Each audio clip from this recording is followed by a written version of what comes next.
ओम श्री साईनाथाय नमः। श्री साई सच्चरित्र अध्याय 50। एक काका साहेब दीक्षित, दूसरा श्री टम्बे स्वामी और तीसरा बालाराम धनुर्धर की कथाएं।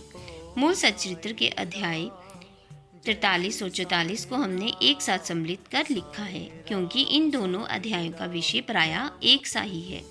अब सच्चरित्र का अध्याय 51 यहाँ 50वें अध्याय के रूप में लिखा जा रहा है। इस अध्याय में एक काका साहेब दीक्षित, दूसरा टम्बे स्वामी और तीसरा बालाराम धनुर्धर की कथाएं हैं। प्रस्तावना। उन श्री साई महाराज की जय हो, जो भक्तों के जीवनाधार एवं सद्गुरु हैं। वे गीता धर्म का उपदेश देकर हमें शक्ति प्रदान कर रहे हैं।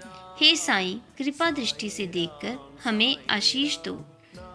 जैसा मलेगिरी में होने वाले चंदन वृक्ष समस्त तापों का हरण कर लेता है, अथवा जिस प्रकार बादल जल वृष्टि कर लोगों को शीतलता और आनंद पहुंचाते हैं, या जैसे बसंत में खिले फूल ईश्वर पूजन के काम आते हैं, इसी प्रकार श्री साईं बाबा की कथाएं पाठकों और श्रोताओं को धैर्य एवं सांत्वना देती हैं।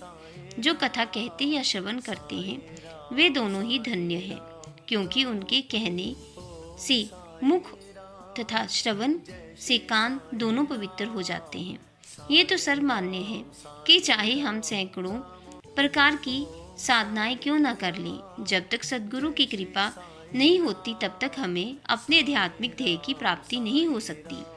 इस विषय में ये निम्नलिखित कथा सुनिए। काका साहेब दीक्षित 1864-1926।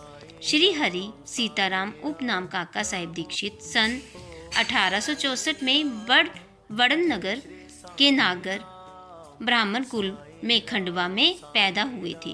उनकी प्राथमिक शिक्षा खंडवा और हिगन घाट में हुई। माध्यमिक शिक्षा नागपुर में उच्च श्रेणी में प्राप्त करने के बाद उन्होंने पहले बिल्सन तथा बाद में एल्फिंस्टन कॉलेज में अध्ययन किया। सन 1883 में उन्होंने ग्रेजुएट की डिग्री लेकर कानूनी और कानूनी सलाहकार की परीक्षाएं पास की और फिर वे सरकारी solicitor firm messrs little and company में कार्य करने लगे। इसके पश्चात उन्होंने स्वतः की एक सॉलिसिटर फर्म चालू कर दी। सन 1909 से पहले तो बाबा की कीर्ति उनके कानों तक नहीं पहुंची थी, परंतु इसके पश्चात वे शीघ्र ही बाबा के भक्त बन गए। जब वे लोनावाला में निवास कर रहे थे तो उनकी अचानक भेंट अपने पुराने मित्र नाना साहेब चंदोरकर से हुई। दोनों ही इधर उधर की चर्चाओं में समय बिताते थे। काका साहेब ने उन्हें बताया कि जब वे लंदन में थे तो रेलगाड़ी पर चढ़ते समय कैसे उनका पैर फिसला और कैसे उसमें चोट आई। इसका पूर्ण विवरण सुनाया। काका साहेब ने आगे कहा कि मैंने सैकड़ों उपचार किए, परंतु कोई लाभ न हुआ। नाना साहेब ने उनसे कहा कि यदि तुम इस लंगड़ेपन तथा कष्ट से मुक्त होना चाहते हो तो मेरे सद्गुरु श्री साईं बाबा की शरण में जाओ। उन्होंने बाबा का पूरा पता बतलाकर उनके कथन को दोहराया कि मैं अपने भक्त को 7 समुद्रों के पार से भी उसी प्रकार खींच लूंगा जिस प्रकार की एक चिड़िया को जिसका पैर रस्सी से बंधा हो खींचकर अपने पास लाया जाता है। उन्होंने ये भी स्पष्ट कर दिया कि यदि तुम बाबा के निजी जन न होंगे तो तुम्हें उनके प्रति आकर्षण भी ना होगा और ना ही उनके दर्शन प्राप्त होंगे। काका साहेब को ये बातें सुनकर बड़ी प्रसन्नता हुई और उन्होंने कहा वे शिरडी जाकर बाबा से प्रार्थना करेंगे कि शारीरिक लंगड़ेपन के बदले उनके चंचल मन को अपंग बनाकर परमानंद की प्राप्ति करा दें। कुछ दिनों के पश्चात ही बम्बई विधानसभा के चुनाव में मत प्राप्त करने के संबंध में काका साहेब दीक्षित अहमदनगर गए और सरदार काका साहेब मिरिकर के यहाँ ठहरे। श्री बाला साहेब मिरिकर, जो कि कोपरगाम के मामलतदार तथा काका साहेब मिरकर के पुत्र थे, वे भी इसी समय अशोक प्रदर्शनी देखने के हेतु अहमदनगर पधारे थे। चुनाव का कार्य समाप्त होने के पश्चात काका साहेब दीक्षित शिरडी जाना चाहते थे, यहाँ पिता और पुत्र दोनों ही घर में विचार कर रहे थे कि काका साहब के साथ भेजने के लिए कौन सा व्यक्ति उपयुक्त होगा, और दूसरी ओर बाबा अलग ही ढंग से उन्हें अपने पास बुलाने का प्रबंध कर रहे थे। श्यामा के पास एक तार आया कि उनकी सास की हालत अधिक शोचनीय है और उन्हें देखने को वे शीघ्र ही अहमदनगर को आए। बाबा से अनुमति प्राप्त कर श्यामा ने वहां जाकर अपनी सास को देखा, जिनकी स्थिति में अब पर्याप्त सुधार हो चुका था। प्रदर्शनी को जाते समय नाना साहेब पान सिंह और अप्पा साहेब गदरे की दृष्टि अचानक श्यामा पर पड़ी।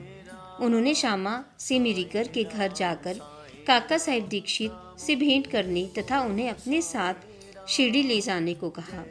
उन्होंने श्यामा के आगमन की सूचना काका साहेब दीक्षित और मिरीकर को भी दे दी।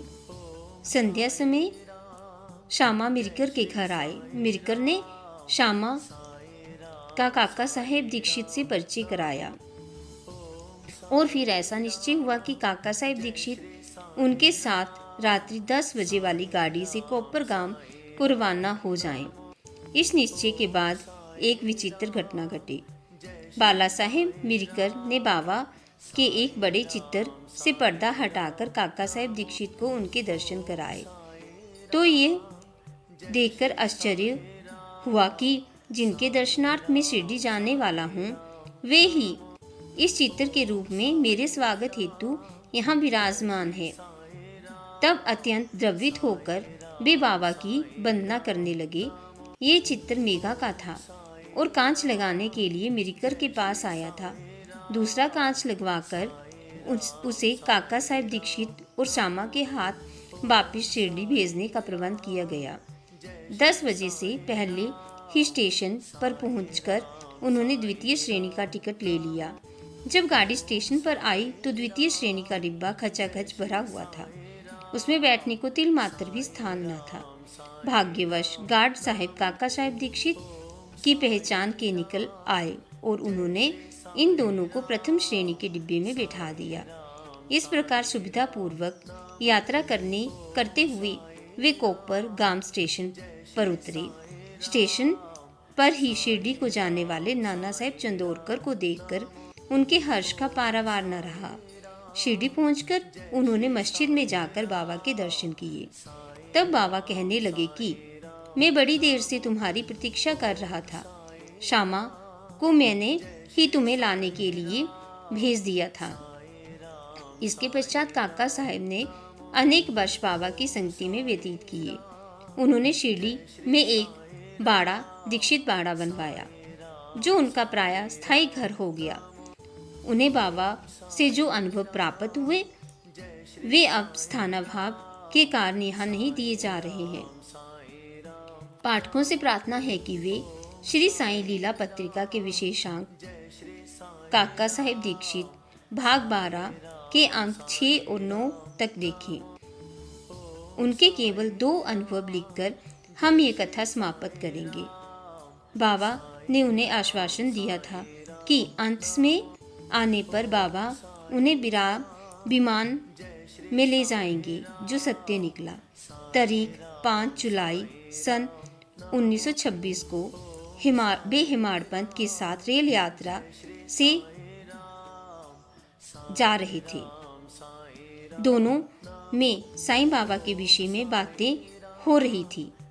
वे श्री साईं बाबा के ध्यान में अधिक तल्लीन हो गए। तभी अचानक उनकी गर्दन हिमाड़पंत के कंधे में जा लगी और उन्होंने बिना किसी कष्ट तथा घबराहट से अपनी अंतिम श्वास छोड़ दी। श्री टम्बे स्वामी। अब हम द्वितीय कथा पर आते हैं, जिससे स्पष्ट होता है कि संत परस्पर एक दूसरे को किस प्रकार भ्रातृवत प्रेम किया करते हैं। एक बार श्री वासुदेवानंद सरस्वती, जो श्री टम्बे स्वामी के नाम से प्रसिद्ध हैं, ने गोदावरी के तीर पर महेंद्री में आकर डेरा डाला। वे भगवान दत्तात्रेय के कर्मकांडी ज्ञानी और योगी भक्त थे। नांदेड़ निजाम स्टेट के एक वकील अपने मित्रों के साथ उनसे भेंट करने आए और वार्तालाप करते करते श्री साईं बाबा की चर्चा भी निकल पड़ी। बाबा का नाम सुनकर स्वामी जी ने उन्हें करवत प्रणाम किया और पुंडलक राव वकील को एक श्रीफल देकर उन्होंने कहा कि तुम जाकर मेरे भ्राता श्री साईं को प्रणाम कर कहना कि ना मुझे विसरे तथा सदैव मुझ पर कृपा दृष्टि रखें। उन्होंने ये भी बतलाया कि इस मान्यता एक स्वामी दूसरे को प्रणाम नहीं करता, परंतु यहाँ विशेष रूप से ऐसा किया गया है। श्री पुंडलिक राव ने श्रीफल लेकर कहा कि मैं इसे बाबा को दे दूंगा तथा आपका संदेश भी कह दूंगा। स्वामी ने बाबा को जो भाई शब्द से संबोधित किया था वह बिल्कुल उचित था। उधर स्वामी जी अपनी कर्मकांडी पद्धति के अनुसार दिन रात अग्निहोत्र प्रज्वलित रखते थे और इधर बाबा की धुनी दिन रात मस्जिद में जलती रहती थी। 1 मास के पश्चात ही पुंडलिक राव अन्य मित्रों सहित श्रीफल लेकर शिरडी को रवाना हुए। जब वे मनमाड़ पहुंचे तो प्यास लगने के कारण एक नाले पर पानी पीने गए। खाली पेट पानी न पीना चाहिए, ये सोचकर उन्होंने कुछ चिड़वा खाने को निकाला, जो खाने में कुछ अधिक तीखा सा प्रतीत हुआ। उसका तीखापन कम करने के लिए किसी ने नारियल फोड़कर उसमें खोपरा मिला दिया और इस तरह उन लोगों ने चिड़वा स्वादिष्ट बनाकर खाया। अभाग्यवश जो नारियल उनके हाथ से फूटा वह वही था जो स्वामी जी ने पुंडलिक राव को भेंट में देने के लिए दिया था। शिरडी के समीप पहुंचने पर उन्हें नारियल की स्मृति हो आई। उन्हें ये जानकर बड़ा ही दुख हुआ कि भेंट स्वरूप दिए जाने वाले नारियल ही फोड़ दिया गया है। डरते डरते और कांपते हुए भी शिरडी पहुंचे और वहां जाकर उन्होंने बाबा के दर्शन किए। बाबा को तो ये यहाँ नारियल के संबंध में स्वामी से बेतार कतार प्राप्त हो चुका था, इसलिए उन्होंने पहले से ही पुंडलिक राव से प्रश्न किया कि मेरे भाई की भेजी हुई वस्तु लाओ। उन्होंने बाबा के चरण पकड़कर अपना अपराध स्वीकार करते हुए अपनी चूक के लिए उनसे क्षमा याचना की। वे उसके बदले में दूसरा नारियल देने को तैयार थे, परंतु बाबा ने ये कहते हुए उसे अस्वीकार कर दिया। उस नारियल का मूल्य इस नारियल से कई गुना अधिक था और उसकी पूर्ति इस साधारण नारियल से नहीं हो सकती है। फिर वे बोले कि अब तुम कुछ चिंता न करो, मेरी ही इच्छा से वह नारियल तुम्हें दिया गया तथा मार्ग में फोड़ा है। तुम स्वयं में कर्तापन की भावना क्यों लाते हो? एक कोई भी श्रेष्ठ या कनिष्ठ कर्म करते समय अपने को कर्ता न जानकर अभिमान तथा अहंकार से परे होकर ही कार्य करो, तभी तुम्हारी द्रुत गति से प्रगति होगी। दूसरा कितना सुंदर उनका ये आध्यात्मिक उपदेश था। एक प्रकृति क्रिया मनानी गुणे कर्माणि सर्वशः अहंकार विमूढ़ आत्मा कर्ता हमिति मन्य। गीता 3:27। दूसरा तस्मात् शक्तम सततम कार्य कर्म समाचर असक्तो हया चरण कर्म परमाप्नोति पुरुषा। गीता 3:19। श्री बाला राम धनुर्धर 1878-1925। सांता कुंज मुंबई के श्री बालाराम धनुर्धर प्रभु जाति के एक सज्जन थे। वे मुंबई के उच्च न्यायालय में एडवोकेट थे तथा किसी समय शासकीय विधि विद्यालय बम्बई के प्राचार्य भी थे। उनका संपूर्ण कुटुंब सात्विक तथा धार्मिक था। श्री बालाराम ने अपनी जाति की योग्य सेवा की और इस संबंध में एक पुस्तक भी प्रकाशित कराई। इसके पश्चात उनका ध्यान आध्यात्मिक और धार्मिक विषयों पर गया। उन्होंने ध्यानपूर्वक गीता, उसकी टीका, ज्ञानेश्वरी तथा अन्य दार्शनिक ग्रंथों का अध्ययन किया। वे पंढरपुर के भगवान विठोबा के परम भक्त थे। सन 1912 में उन्हें श्री साईं बाबा के दर्शनों का लाभ हुआ। 6 मास पूर्व उनके भाई बाबुल जी और बामन राव ने शिरडी आकर बाबा के दर्शन किए थे और उन्होंने घर लौटकर अपने मधुर अनुभव भी श्री बालाराम व परिवार के अन्य लोगों को सुनाए। तब सब लोगों ने शिरडी जाकर बाबा के दर्शन करने का निश्चय किया। यहाँ शिरडी में उनके पहुँचने से पूर्व ही बाबा ने स्पष्ट शब्दों में कह दिया कि आज मेरे बहुत से दरबारीगण आ रहे हैं। अन्य लोगों द्वारा बाबा के उपरोक्त वचन सुनकर धनुर्धर परिवार को महान आश्चर्य हुआ। उन्होंने अपनी यात्रा के संबंध में किसी को भी इसकी पहले सूचना न दी थी। सभी ने आकर उन्हें प्रणाम किया और बैठकर वार्तालाप करने लगे। बाबा ने अन्य लोगों को बताया कि ये मेरे दरबारीगण हैं, जिनके संबंध में मैंने तुम्हें पहले कहा था। फिर धनुर्धर भ्राताओं से बोले कि मेरा और तुम्हारा परिचय 60 जन्म पुराना है।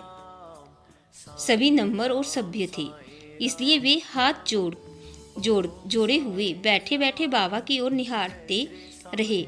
उनमें सब प्रकार के सात्विक भाव जैसे अश्रुपात, रोमांच, कंठोब्रोध आदि जागृत होने लगे और सबको बड़ी प्रसन्नता हुई। इसके पश्चात वे सब अपनी निवास स्थान पर भोजन को गए और भोजन तथा थोड़ा विश्राम करके पुनः मस्जिद में आकर बाबा के पांव दबाने लगे।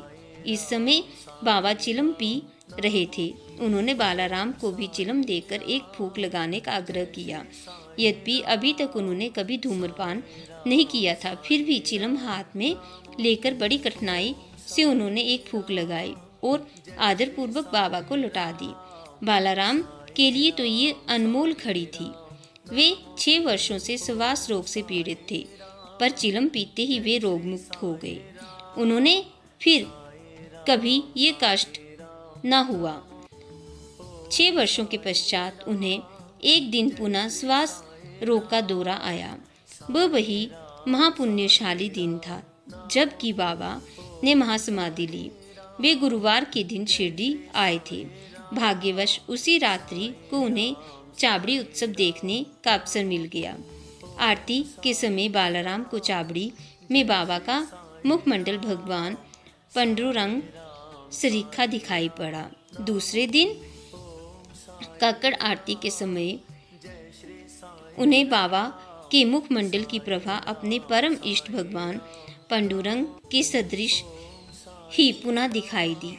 श्री बालाराम धनुर्धर ने मराठी में महाराष्ट्र के महान संत तुकाराम का जीवन चरित्र लिखा है, परंतु खेद है कि पुस्तक प्रकाशित होने तक वे जीवित न रह सके।